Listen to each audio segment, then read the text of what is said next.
हर हर महादेव। जय गुरु जी संगत जी।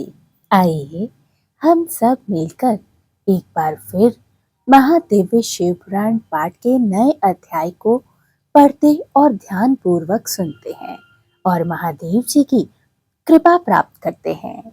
सर्वदा भला। जय गुरु जी, शुक्राना गुरु जी। संगत जी, आज हम जानेंगे कि देवी उमा का हिमवान के हृदय तथा मीना के गर्भ में आना और गर्भस्था देवी का देवताओं द्वारा सत्वन, उनका दिव्य रूप में प्रादुर्भाव व माता मीना से बातचीत तथा नवजात कन्या के रूप में परिवर्तन होना। ब्रह्मा जी कहते हैं, नारद, तदंतर मीना और हिमालय आदर पूर्वक देव कार्य की सिद्धि के लिए कन्या प्राप्ति के हेतु वहां जगत जननी भगवती उमा का चिंतन करने लगे, जो प्रसन्न होने पर संपूर्ण अभीष्ट वस्तुओं को देने वाली है। वे माहेश्वरी उमा अपने पूर्ण अंश से गिरिराज हिमवान के चित्त में प्रविष्ट हुई। इससे उनके शरीर में अपूर्व एवं सुंदर प्रभाव उतर आई। वे आनंद मग्न हो अत्यंत प्रकाशित होने लगी। उस अद्भुत तेजो राशि से संपन्न महामना हिमालय अग्नि के समान अतृप्त हो गए। तत्पश्चात सुंदर कल्याणकारी समय में गिरिराज हिमालय ने अपनी प्रिया मीना के उदर में शिवा के उस परिपूर्ण अंश का आधान किया। इस तरह गिरिराज की पत्नी मीना ने हिमवान के हृदय में विराजमान करुणा निधि देवी की कृपा से सुखदायक गर्भ धारण किया। संपूर्ण जगत की निवास भूता देवी के गर्भ में आने से गिरिप्रिया मीना सदा तेजो मंडल के बीच के मध्य भाग में स्थित होकर अधिक शोभा पाने लगी। अपनी प्रिया शुभांगी मीना को देखकर गिरिराज हिमालय बड़ी प्रसन्नता का अनुभव करने लगे। गर्भ में जगदम्बा के आ जाने से वे महान तेज से संपन्न हो रही थीं। मुने उस अवसर में विष्णु आदि देवता और मुनियों ने वहां आकर गर्भ में निवास करने वाली शिवा देवी की स्तुति की और तदंतर माहेश्वरी की नाना प्रकार से स्तुति करके प्रसन्नचित हुए वे सब देवता अपने अपने धाम को चले गए।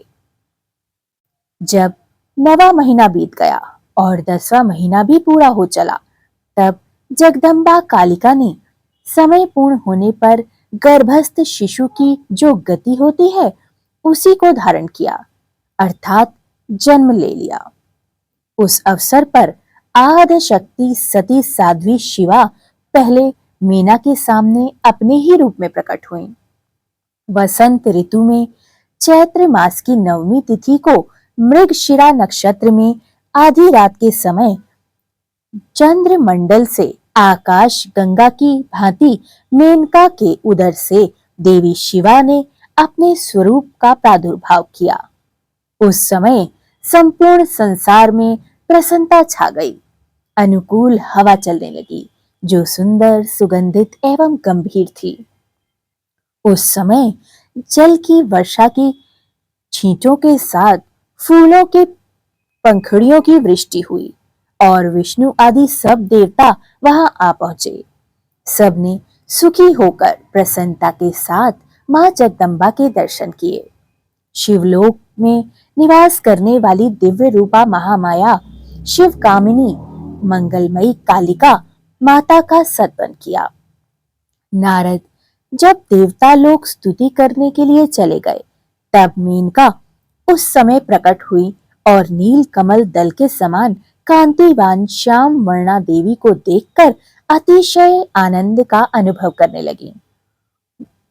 देवी के उस दिव्य रूप का दर्शन करके गिरिप्रिया मेनका को ज्ञात हुआ।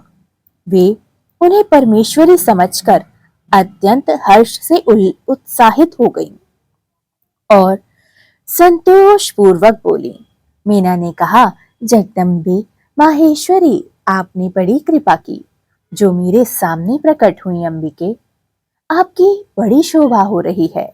शिवे, आप संपूर्ण शक्तियों में आद्य शक्ति तथा तीनों लोकों की जननी है माँ।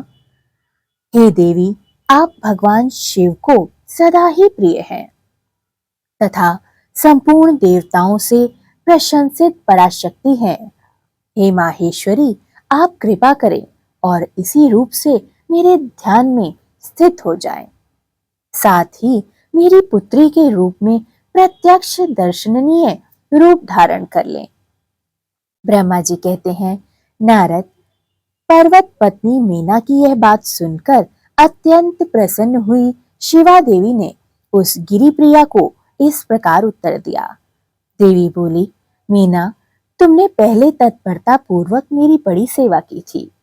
उस समय तुम्हारी भक्ति से प्रसन्न हो मैं वर देने के लिए तुम्हारे निकट आई हूं। वर मांगो। मेरी इस वाणी को सुनकर तुमने जो भी वर मांगा वह इस संसार में इस प्रकार है। महादेवी, आप मेरी पुत्री हो जाएं और देवताओं का हित साधन करें।